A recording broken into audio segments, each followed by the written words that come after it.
Então eu vou voltar a comparar os três itens entre eles e verificar se o item anterior é maior que o item posterior.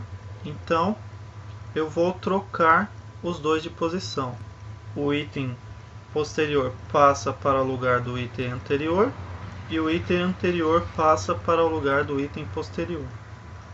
Quando eu digo se é maior, é considerando se ele vem depois em ordem alfabética. Então agora eu vou criar aqui um outro laço de repetição para colocar os itens em ordem alfabética.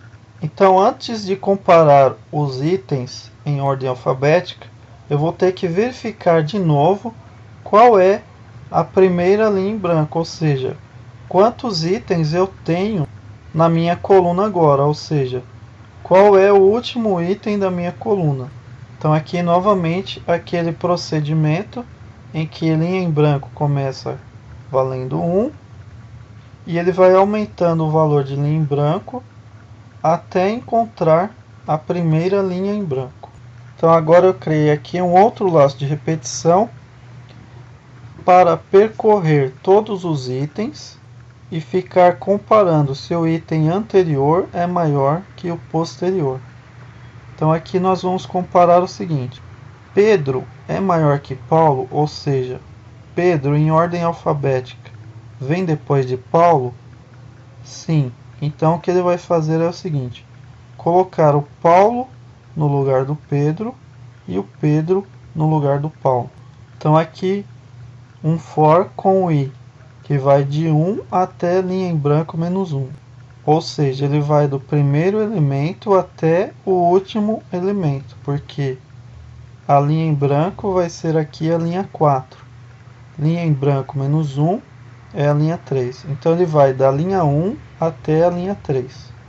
Então ele vai perguntar: o valor da linha 1 é maior que o valor da linha 2? Então a linha 1 é i e linha 2 é i mais 1.